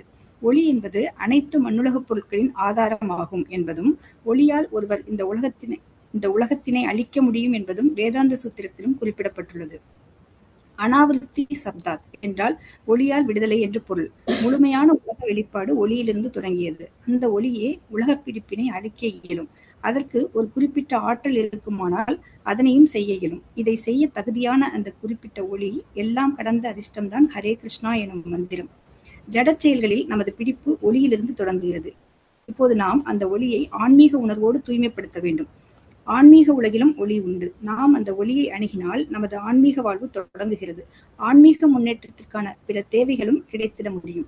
நமது புலன் திருப்திக்கான எல்லா ஜடப்பொருட்களின் படைப்பின் தொடக்க நிலையில் ஒளியானது தோன்றுகிறது என்பதை தெளிவாக புரிந்து கொள்ள வேண்டும். அதுபோல ஒளி தூய்மைப்படுத்தப்பட்டால் நமது ஆன்மீக தேவைகளும் ஒளியிலிருந்து உருவாக்கப்படுகின்றன. ஒளியிலிருந்து விண்வெளி தோன்றியது, பின்னர் காற்று வானிலிருந்து வெளிப்பட்டது என்று இங்கு கூறப்பட்டுள்ளது. புலன் கடந்த ஒளியிலிருந்து விண்வெளியும், விண்ணிலிருந்து காற்றும், காற்றிலிருந்து தீயும் எவ்வாறு வெளிப்பட்டன என்பதெல்லாம் பின்னர் விளக்கப்படும். பானுக்கு காரணம் ஒளி, ஸ்ரோத்ரம். காற்றிற்கு காரணம் வானாகும். அறிவை பெறுவதற்கான முதல் புலன் செவியாகும். உலகியல் நிலையிலோ அல்லது ஆன்மீக நிலையிலோ ஒருவர் பெற விரும்பும் எந்த அறிவுக்கும் செவிப்புலனே முதலிடம் பெறுகிறது. அதனால் ஸ்ரோத்ரம் மிகவும் முக்கியமானது. வேத அறிவு ஸ்ருதி என்று அழைக்கப்படுகிறது. அறிவிப்பதால் பெறப்பட வேண்டும். கேட்பதால் மட்டுமே நாம் பௌதீக அல்லது ஆன்மீக இன்பத்திற்கு வழிபட முடியும். இந்த மண்ணுலகில் செவிப்புலனின் துணை கொண்டு நமக்கு வேண்டிய பல்வேறு பொருள்களையும் வசதிகளையும் உருவாக்குகிறோம். பல பொருட்கள் முன்பே உள்ளன. எனினும் செவிப்புலனால் கேட்குறிந்தும் ஒருவர் அப்பொருள்களை மாற்ற முடியும். நாம் மிகவும் உயர்ந்த மாளிகையை கட்ட விரும்பினால் நாம் அதை புதிதாக படைக்க வேண்டும் என்று பொருள் அல்ல. வானளாவிய கட்டடத்திற்கான பொருட்கள் மரம், உலோகம், பூமி முதலானவை முன்பே உள்ளன. ஆனால் அவற்றை எவ்வாறு பயன்படுத்துவது என்று கேட்பதன் மூலம் முன்பே படைக்கப்பட்ட மூலப்பொருட்களுடன் நாம் நமது நெருங்கிய அறிவை பயன்படுத்தி உருவாக்குகிறோம். படைப்பிற்கான தற்கால பொருளாதார முன்னேற்றமும் கேட்பதன் பயனே ஆகும். அதுபோல கேள்வி ஞானம் சரியான மூலத்திலிருந்து கிட்டுவதாயின் ஒருவர் ஆன்மீக செயற்பாடுகளுக்கேற்ற தகுந்த சூழலை படைக்க முடியும். அர்ஜுனன் வாழ்வின் உடல் பற்றிய எண்ணத்தை பொறுத்து ஒரு முழுமையான உலோகாயதவாதி. எனவே உடல் பற்றிய மிக கடுமையாக துன்பப்பட்டான். ஆனால் கேள்வி ஞானத்தின் மூலம் ஆன்மீகமயமாக கிருஷ்ண உணர்வு மிக்கவனாக ஆனான். கேட்டல் மிகவும் முக்கியமானது.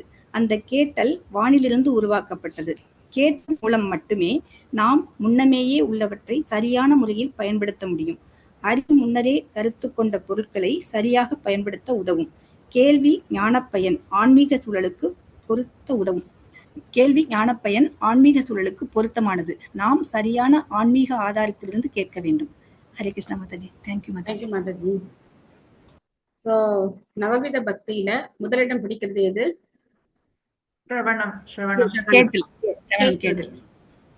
குழந்தை கூட எப்படி பேச ஆரம்பிக்குது? கேட்டுதான் பேச ஆரம்பிக்குது. அது எழுதி பார்த்து கத்துக்கிட்டு எல்லாம் பேச ஆரம்பிக்கிறது கிடையாது. பிறவிலேயே காது கேட்கலன்னா பேச்சு கொஞ்சம் வராது, லேட்டா தான் வரும்னு சொல்லுவாங்க. கரெக்ட். காது கேட்காதவங்களுக்கு பேச்சு லேட்டா வரும். கரெக்ட். ஏன்னா அவங்களால கேட்க முடியாது. சோ அதே பிரபுபா சொல்றார், அதே ஒளி அதிர்வை நாம தூய்மைப்படுத்தி கோலோகேர பிரேமாதன ஹரி நாம சங்கீர்த்தன, இந்த ஹரே கிருஷ்ண மகாமந்திரம் இருக்கே அது சாதாரணமானது கிடையாது. கோலோகத்துல இருக்கக்கூடிய பிரேமதனம் அது நமக்கு இங்க ஹரிநாம சங்கீர்த்தனமா கிடைச்சிருக்கு. அதுவும் ஒளி அதிர்வு தானே. ஹரே கிருஷ்ண மகாமந்திரமும் ஒளி அதிர்வு தான். அதை சரியான மூலத்துல இருந்து ஆன்மீக குருகிட்ட இருந்து கேட்கும் போது அந்த ஒளி அதிர்வானது நம்மை தூய்மைப்படுத்துகிறது. சோ அதனால்தான் சாதாரண சப்தமா இருந்தா கூட இந்த உலகத்துல எங்க முழுக்க சப்தங்கள் இருக்கு. ஆனா அந்த சப்தங்களால நமக்கு எந்த நன்மையும் கிடையாது. ஆனா பகவானுடைய திருநாமத்தை உச்சரிக்கும் போது, பகவானுடைய இந்த லீலைகளை படிக்கும் போது அந்த ஒளி அதிர்வானது நம்மை தூய்மைப்படுத்துகிறது. சோ அதனால ஒளியிலிருந்து ஆன்மீக வாழ்வு தொடங்குகிறது. அந்த காலத்துல எல்லாம் புஸ்தகம் எல்லாம் கிடையாது. பிரம்மாவுக்கு எப்படி பகவான் வேத ஞானத்தை சொன்னார்?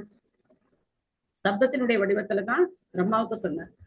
சோ அதுக்கப்புறம் பிரம்மா வந்து அதை தன்னுடைய சிஷ்யர்களுக்கு, நாரதருக்கு, எல்லாருக்கும் அப்படித்தான் வந்து அவர் சொன்னார். அதனால இது ஸ்ருதி அப்படின்னு சொல்லப்பட்டது. கேட்டு கேட்டுதான் ஞாபகம் வச்சிருந்தாங்க. ஆனா இப்ப நமக்கு கலியுகத்துல அந்த கேட்கிற தன்மையானது குறைஞ்சு போச்சு, நம்ம நினைவாற்றலும் குறைஞ்சு போச்சு. அப்படிங்கிறதுனால புஸ்தக வடிவத்துல வியாசதேவர் இதையெல்லாம் நமக்கு கொடுத்துட்டு போயிருக்காரு.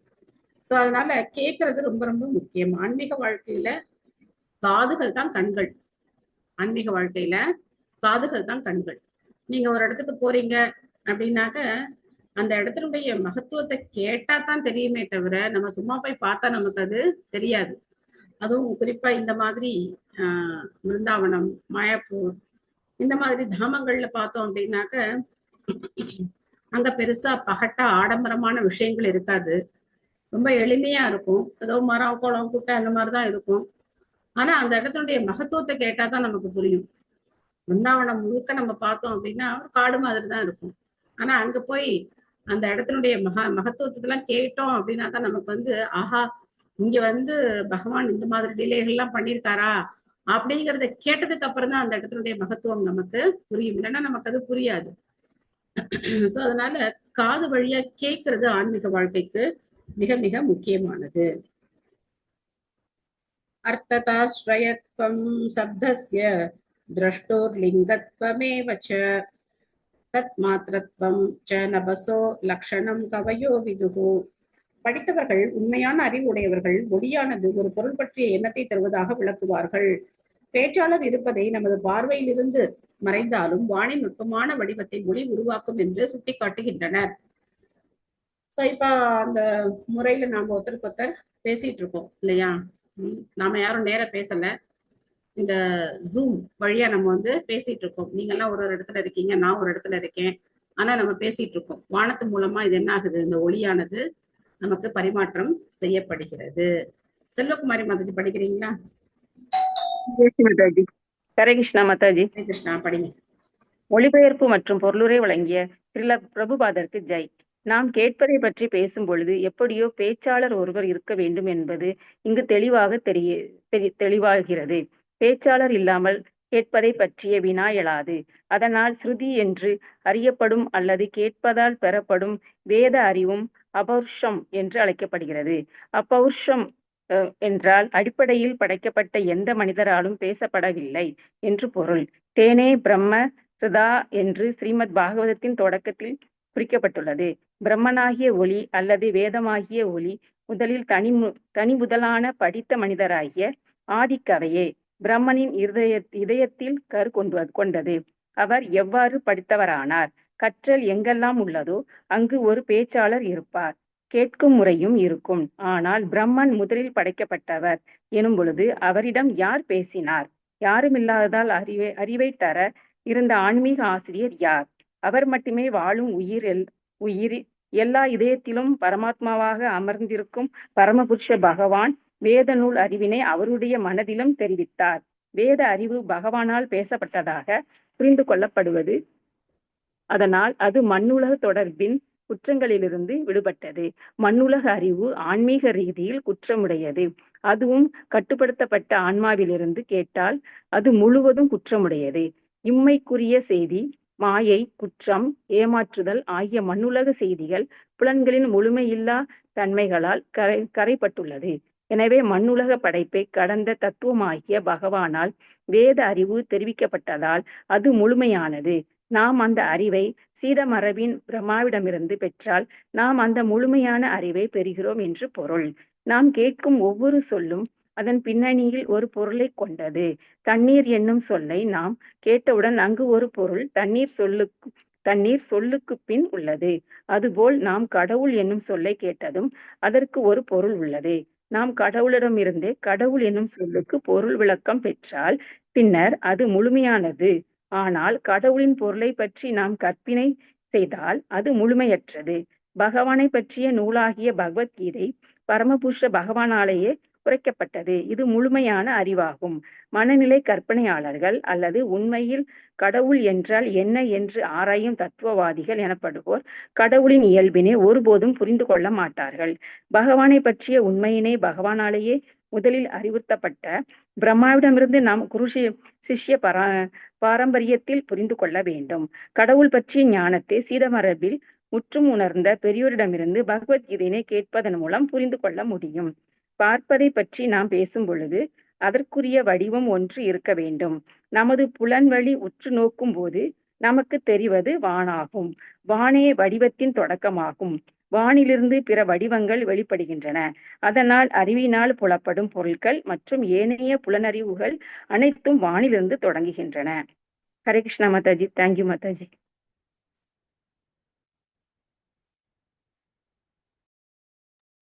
ஹரே கிருஷ்ணா மாதாஜி. மியூட்ல இருக்கீங்க மாதாஜி. பேச்சு அப்படின்னு சொன்னாலே அந்த பேசக்கூடிய ஒரு நபர் இருக்கணும் அப்படிங்கறத நாம தெரிஞ்சுக்கணும் இல்லையா?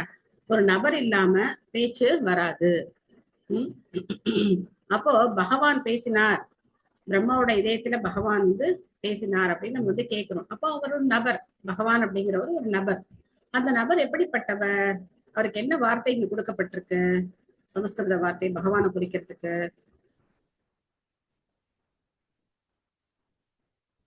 என்ன வார்த்தை குறிக்கப்பட்டிருக்கு? அபௌருஷய. அபௌருஷய, பௌருஷம் அப்படின்னா மனிதன். சேத்தா அப்படின்னாக்க மனிதர்களுக்கு அப்பாற்பட்டது. அபௌருஷய.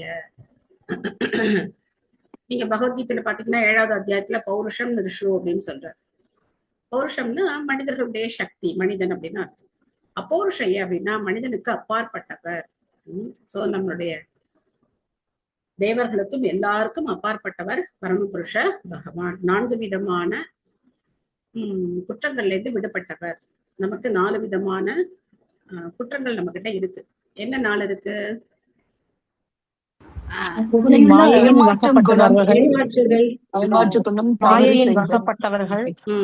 குறைவான புலன்கள், குறைவுடைய புலன்கள்.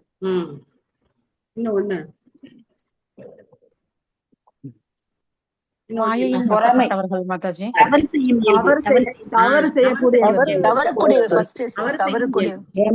4 குறைபாடுகளுக்கு அப்பாற்பட்டவர் பகவான்.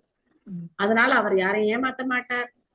அவருடைய புலன்கள் எல்லாமே எல்லா புலன்களுடைய காரியங்களையும் செய்யக்கூடியது. அவர் மாயைக்கு உட்பட்டவர் கிடையாது. அவர் தவறு செய்கிறவர் கிடையாது.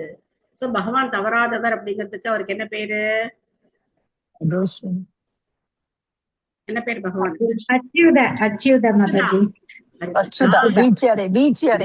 அடையாதவர், எப்பொழுதுமே தவறிழைக்காதவர், அச்சுதா அப்படிங்கிற பேர் பகவானுக்கு. சோ அவருடைய அங்கங்கள் அங்கானியஸ்ய சகலேந்திரிய விருத்தி மந்தி நம்ம பிரம்ம சம்ஹிதால பார்த்திருக்கோம். அவருடைய புலன்கள் குறையுடையது. நம்ம புலன்கள் மாதிரி குறையுடைய புலன்கள் கிடையாது. எல்லா புலன்களும் எல்லா புலன்களுடைய செயல்களையும் செய்யக்கூடியது. பகவான் மாயைக்கு அப்பாற்பட்டவர். மாயையை படைச்சதே பகவான் தான். அந்த மாயையால பகவான ஒண்ணும் பண்ண முடியாது. சோ இந்த மாதிரி 4 விதமான குறைபாடுகளுக்கு அப்பாற்பட்டவர் பகவான். அதனால அவர் அப்பௌருஷய அப்படின்னு சொல்லப்படுறார். சோ அதான் பிரபா சொல்றார். அந்த மாதிரி பகவான் கிட்ட இருந்தே தெரிஞ்சுக்கிறது அப்படிங்கிறது முழுமையானது. பகவான் சொல்றபடி புரிஞ்சுக்கிறது முழுமையானது. ஏன்னா அந்த பகவான் தான் பகவத்கீதையில பேசியிருக்காரு. அகம் சர்வஸ்ய பிரபுவோ மத்த சர்வம் பிரவர்த்ததே இதி மத்வா பஜந்தே மாம் புதாபாவ சமன்விதக அப்படின்னு சொல்றார். மத்த பரதரம் நான்யத் கிஞ்சித் அஸ்தி தனஞ்சய மயி சர்வமிதம் குரோதம் சூத்ரே மணிகனா இவ. சோ நான் தான் எல்லாத்துலயும் உயர்ந்தவன். எல்லாமே பகவானுக்கு சொல்றது நம்ம அப்படியே ஏத்துக்கிட்டோம் அப்படின்னா ஒரு உள்ளபடி புரிஞ்சுக்கலாம். ஆனா மனத்தத்துவத்தினாலேயோ இல்ல கற்பனையானையோ கடவுள் அப்படிங்கிறது இருக்காரா இல்லையா, இப்படி இருப்பாரா அப்படி இருப்பாரா, நீ கடவுளா நான் கடவுளா, நாய் கடவுளா பேய் கடவுளா, இதன் மாதிரி எல்லாம் கற்பனை பண்ணிட்டே போனோம் அப்படின்னாக்க அதனால நமக்கு எந்த பிரயோஜனமும் கிடையாது. சோ அந்த பகவான் சொன்னதை கூட ஆச்சாரியர்கள் மூலமா சித பரம்பரை வழியா நம்ம கேட்கும் போது அந்த அறிவு முழுமையானது. பூதானாம் சித்திரதா திருத்வம் பகிரந்தமேவ ச பிராணேந்திரியாத் மதிஷ்ணத்வம் நபசோ ருதிலக்ஷணம். காற்று, புலன்கள், உள்ளம் ஆகியவற்றின் உள்ளார்ந்த மற்றும் வெளிப்படையான இயக்கத்தினையே விண்வெளி பொருள்களின் செயல்களும் இயல்புகளும் தமிழ் கட்டுப்படுத்தியுள்ளன என்று கூறலாம். பொருளுரை மீனா மாதாஜி படிக்கிறீங்களா? மீனா கே மாதாஜி. ஹரே கிருஷ்ணா மாதாஜி. ஹரே கிருஷ்ணா. மனம், புலன்கள் மற்றும் உயர்நிலை ஆற்றல் அல்லது உயிரினம் ஆகியவை புறக்கண்களுக்கு புலப்படாவிட்டாலும் அவற்றுக்கு வடிவங்கள் உள்ளன. வடிவம் வானின் நுட்பமான இருப்பில் உள்ளது. உட்புறத்தில் அது உடலில் இரத்த நாளமாக உயிர் நிலையான காற்றின் சுழற்சியாக உற்று நோக்கப்படுகிறது. வெளிப்புறத்தில் கண்ணுக்கு புலனாகாத வடிவங்கள் உள்ளன. கண்ணுக்கு புலனாகாத பொருள்களின் உற்பத்தி விண்வெளி பொருட்களின் வெளிப்புற செயல்பாடாகும். உயர்நிலையான காற்று மற்றும் குருதியின் சுழற்சி அதன் உட்புற செயல்பாடாகும். வானில் இருக்கும் அந்த நுட்பமான வடிவங்கள் தற்கால விஞ்ஞானத்தால் தொலைக்காட்சி ஒளிபரப்பு மூலம் விண்வெளி பொருளின் செயலால் ஒரு இடத்தில் வடிவங்கள் அல்லது புகைப்படங்கள் வேறொரு இடத்திற்கு அனுப்பப்படுவதாக நிரூபிக்கப்பட்டுள்ளன. அது இங்கு அழகாக விளக்கப்பட்டுள்ளது. இந்த பதம் சிறந்த அறிவியல் ஆராய்ச்சி வேளையின் உள்ளார்ந்த ஆற்றலின் அடிப்படையாகும்.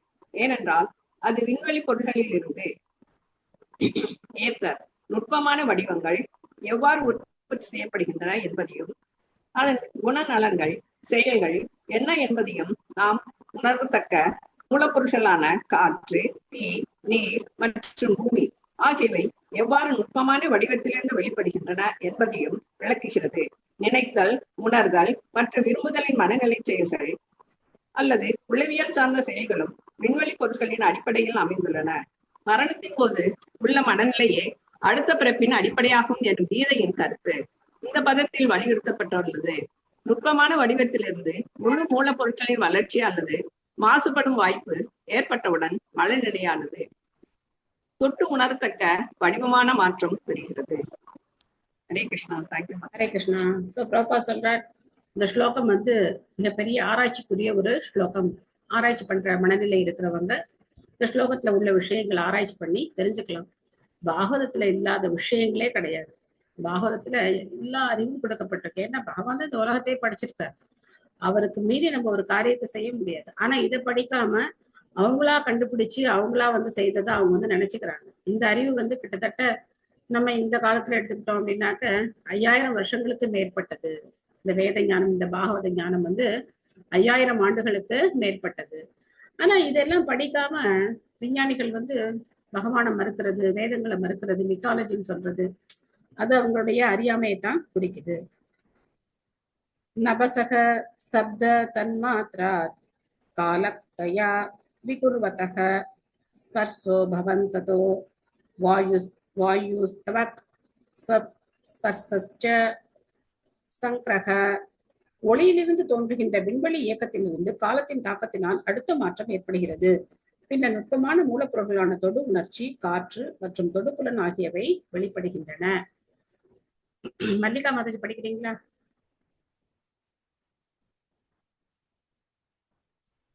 ஹரே கிருஷ்ணா மாதாஜி. ஹரே கிருஷ்ணா. பொருளுரை வழங்கிய சில பிரபுபாதருக்கு ஜெய். காலப்போக்கில் நுட்பமான வடிவங்கள் முழுமையான வடிவங்களாக மாறும் பொழுது அவை தொடு உணர்ச்சியின் பொருள்கள் ஆகின்றன. தொட்டு அறியக்கூடிய பொருள்கள் மற்றும் தொடு உணர்ச்சி பலன் ஆகியவையும் குறிப்பிட்ட காலத்தில் தோன்றுவதற்கு பின்னர் வளர்ச்சி அடைகின்றன. மண்ணுலக வாழ்வினை வெளிப்படுத்தும் முதல் புலப்பொருள் ஒளியாகும்.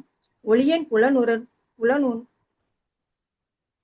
உணர்ச்சியில் இருந்து பார்வையாகிய புலன் உணர்ச்சி தோன்றுகிறது. அதுவே நமது புலன் நுகர்வு பொருள்களின் படிப்படியான பரிணாம வளர்ச்சியாகும். தேங்க்யூ மாதாஜி. ஹரே கிருஷ்ணா. ஹரே கிருஷ்ணா. ஸோ நம்ம இப்போ பொருட்களை வந்து பார்க்குறோம். ஒரு இடத்துல இருந்து ஒரு இடத்துக்கு நம்ம வந்து இப்போ வந்து இந்த வாட்ஸ்அப்ல நம்ம வந்து செய்திகளை பரிமாறிக்கிறோம், படங்களை பரிமாறிக்கிறோம். எல்லாமே இப்போ இன்னைக்கு வந்து நடந்துருச்சு. இன்னும் சொல்ல போனா மேகத்துல வந்து இன்னும் சேர்த்து வைக்கிற மாதிரி எல்லாம் வந்து கொண்டு வர போறாங்க. என்னென்னமோ சொல்றாங்க. ஸ்டோரேஜ் எல்லாம் அங்க பண்ணுவாங்க, இங்க பண்ணுவாங்க. இதெல்லாம் அவங்க பண்ணிக்கிட்டே இருக்காங்க. ஆனா இந்த விஞ்ஞானம் எல்லாம் ஏற்கனவே நம்ம சாஸ்திரங்கள்ல கொடுக்கப்பட்டிருக்கு. மிருதுத்வம் கடினத்வம் சைத்யம் உஷ்ணம் त्वमेव च ஏதஸ்பர்ஷச்ச ஸ்பர்சத்வம் தன்மாத்திரத்வம் நபஸ்வதக. காற்றின் நுட்ப வடிவமாக வர்ணிக்கப்படும் தொடு உணர்ச்சியின் தனிப்பட்ட இயற்கை குணங்கள் மென்மை, கடினத்தன்மை, குளிர்ச்சி மற்றும் வெப்பம் ஆகியவை ஆகும். சுபமலர் மாதாஜி படிக்கிறீங்களா? ஹரே கிருஷ்ணா மாதாஜி. ஹரே கிருஷ்ணா. பொருளுரை. தொட்டு உணரத்தக்க உணர்ச்சியே வடிவத்தின் ஆதாரமாகும். உண்மையில் பொருட்கள் இரு வேறுபட்ட வழிகளில் உற்று நோக்கப்படுகின்றன. அவை மென்மை அல்லது கடினமானவை, குளிர்ச்சி அல்லது வெப்பம் மிகுந்தவை. இந்த தொட்டறியக்கூடிய புலனின் தொட்டு உணரத்தக்க செயல் வானிலிருந்து உருவாக்கப்பட்ட காற்றிலிருந்து தோன்றுவதாகும். நன்றி மாதாஜி. ஹரே கிருஷ்ணா. ஸோ எல்லாத்துக்கும் வானம் தான் ஆதாரமா இருக்கு அப்படிங்கிறத நம்ம பார்க்கிறோம். தொடு உணர்ச்சி மூலமா நம்ம வந்து வெப்பம், குளிர், மென்மையானது, கடினமானது இதெல்லாம் நம்ம வந்து புரிஞ்சுக்கிறோம். சாலனம் வியூகனம் பிராப்திர் நேத்ருத்வம் திரவ்ய சப்தயோஹு சர்வேந்திரியானாத்மாத்மத்வம் வாயோ கர்ம விலக்ஷணம். காற்றின் செயலானது அசைவுகளிலும் கலத்தலிலும் ஒளி உட்பட பிற புலன்கள் உற்றுநோக்கும் பொருட்களை அறிந்து கொள்வதிலும் புலன்களும் சரியாக வேலை செய்வதற்கான சூழ்நிலையை தருவதிலும் வெளிப்படுகிறது. விமலாதேவி மாதாஜி படிக்கிறீங்களா? ஹரே கிருஷ்ணா மாதாஜி. ஹரே கிருஷ்ணா. ஸ்ரீல பிரபுபாதருக்கு ஜெய். மரத்தின் கிளைகள் அசையும் பொழுது அல்லது உலர்ந்த இலைகள் தரையில் ஒன்று சேரும் பொழுதும் நாம் காற்றின் செயலை உற்று நோக்க முடியும். அதுபோல காற்றின் செயலால் மட்டுமே உடல் அசைகிறது. காற்றின் சுழற்சி தடைபடும் பொழுது பல நோய்கள் வருகின்றன. பக்கவாதம், நரம்பு தளர்ச்சி, மூளை கோளாறு மற்றும் பலவித நோய்கள் உண்மையில் காற்றின் சுழற்சி போதுமான அளவு இல்லாததால் ஏற்படுகிறது.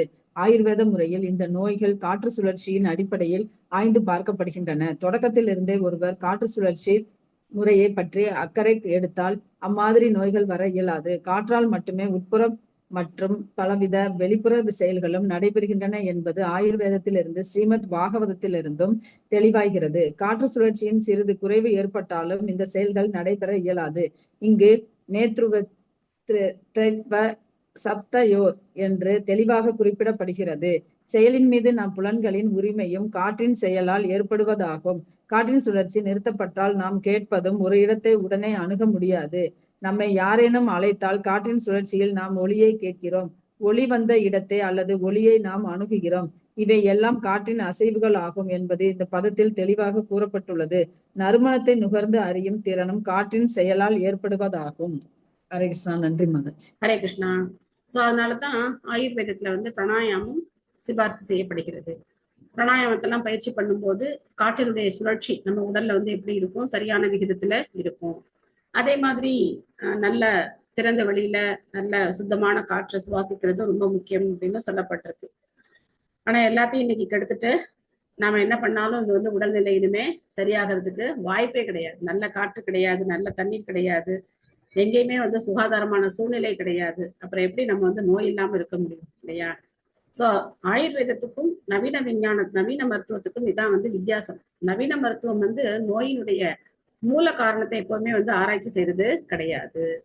அது நம்ம ஆக்சுவலா பார்த்தோம் அப்படின்னா அது நமக்கு ஒவ்வாத ஒரு முறை, இயற்கையான முறையே கிடையாது. ஆனா ஆயுர்வேதம் அப்படிங்கிறது இயற்கையான முறை. அதை படிச்சு அந்த மாதிரி வாழ்றது, அந்த மாதிரி நமக்கு ட்ரீட் பண்றதுக்கான ஆட்கள் இன்னைக்கு யாரும் கிடையாது. அதனால நம்ம வந்து எல்லாரும் என்ன ஆயிட்டோம், நவீன இந்த மருத்துவத்துக்கு அடிமைகள் ஆயிட்டோம் இல்லையா? ஏதோ 2 மாத்திரையை போட்டோமா வேலை முடிஞ்சுதா அப்படின்னு சொல்லி நம்ம வந்து சோம்பேறிகள் ஆயிட்டோம். மாத்திரையை போட்டு நம்ம சுலபமா நம்ம அதுல இருந்து தப்பிச்சு வந்துடலாம் அப்படின்னு நினைக்கிறோம். ஆனா பாத்தீங்கன்னா ஆயுர்வேதத்துல அந்த மாதிரியான வழிகள் எல்லாம் கிடையாது. ஒவ்வொரு கபவாத பித்தம் இதை சரி பண்ணாலே போதும், நம்ம உடல் வந்து நல்ல முறையில இயங்குறதுக்கு வாய்ப்பு இருக்கு. பட் ரொம்ப கஷ்டம். ஓகே, இன்னைக்கு படிச்சதுல ஏதாவது உங்களுக்கு கேள்விகள், சந்தேகங்கள், கருத்துக்கள் ஏதாவது இருக்கா? இருந்தா கூட ரொம்ப கஷ்டம் இந்த பகுதிகளை விளக்குறது. அதனால நம்ம இந்த பகுதிகளை அப்படியே படிச்சுக்கிட்டே போயிட்டே வர வேண்டியது.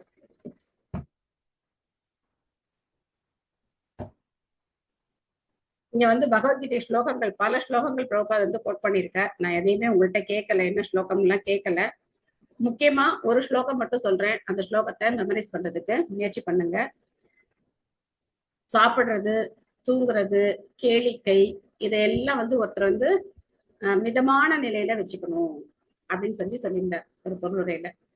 யோகத்தை பத்தி சொல்லும் போது ஒருத்தர் யோகத்தை பயிற்சி பண்ணணும் அப்படின்னாக்க உண்பது, உறங்குவது, கேளிக்கை இதையெல்லாம் வந்து அவர் வந்து கட்டுப்படுத்தணும் அப்படின்னு சொல்லியிருந்தார். யுக்தாஹார விஹாரஸ்ய யுக்தசேதஸ்ய கர்மஷ யுக்தாபோகஸ்ய வரும் யுக்த சப்னாவ போதஸ்ய யோகோ பவதி துக்கஹா. 6.17 யுக்தாகார விஹாரஸ்ய எல்லாமே வந்து ஆகாரம், அதுக்கப்புறம் ஓய்வு, கேளிக்கை, இது எல்லாமே எப்படி இருக்கணும்? ஒரு அளவோட இருக்கணும். எதுவுமே இல்லாமல இருக்க முடியாது. நிறையவும் சாப்பிடக்கூடாது, குறைச்சலாவும் சாப்பிடக்கூடாது. எவ்வளவு தேவையோ அவ்வளவு சாப்பிடணும். ரொம்ப ஓய்வும் எடுக்கக்கூடாது, ஓய்வே இல்லாமலும் இருக்கக்கூடாது. சரியான அளவுல ஓய்வும் எடுத்துக்கணும். அதே மாதிரி பொழுதுபோக்கு அப்படிங்கிறது அது இல்லாம இருக்கவே கூடாது. காமிய கர்மா தேவை, அது இல்லாம இருக்கவே கூடாது. அதே சமயத்துல வாழ்க்கையே பொழுதுபோக்காவும் ஆயிடவும் கூடாது. ஸோ இதெல்லாம் நம்ம வந்து காம்ப்ரமைஸ் பண்ணி ஒண்ணுக்கு ஒண்ணு வந்து பேலன்ஸ் பண்ணோம் அப்படின்னாக்க கண்டிப்பா கிருஷ்ண உணர்வை பயிற்சி பண்றதுக்கு நமக்கு நிறைய நேரம் கிடைக்கும். எல்லா நம்ம வாழ்க்கையில நம்ம ஜென்ரலா நம்மளுடைய வாழ்க்கையை நடத்துறதுக்கு நமக்கு நேரம் கிடைக்கும். உடலும் வந்து ஆரோக்கியமா இருக்கும். ஒரு நேரத்துல நிறைய சாப்பிட்றது, ஒரு நேரம் சாப்பிடாம இருக்கிறது, அந்த மாதிரிலாம் பண்ணாம கண்ணா பின்னான்னு தூங்கி எழுந்துக்கிறது, அந்த மாதிரிலாம் இல்லாம ஒரு ரெகுலேட்டட் லைஃப் வாழ்ந்தோம் அப்படின்னாக்க நம்மளுடைய வாழ்க்கை வந்து பக்தியை பயிற்சி பண்றதுக்கு ரொம்ப சுலபமா இருக்கும். ஓகே, இதோட நம்ம நிறைவு செய்துக்கலாம். Hare Krishna Krishna Krishna Hare Hare, Hare Rama Rama Rama Hare Hare. Thank you all. Vancha kalpatarupescha kripa sindhubhyo patitanam pavanebhyo. Thank you, Mataji. Jai. Thank you, Mataji. Hare Krishna. Thank you, Mataji. Thank you, Mataji. Hare Krishna. Thank you, Mataji. Hare Krishna. Hare Krishna. Thank you, Mataji. Thank you, Mataji. Thank you, Mataji. Thank you, Mataji. Hare Krishna. Hare Krishna. Hare Krishna. Thank you, Mataji. Thank you, Mataji. Hare Krishna. Hare Krishna, Krishna Krishna Krishna Hare Hare, Hare Rama Rama Rama Hare Hare. Hare Krishna.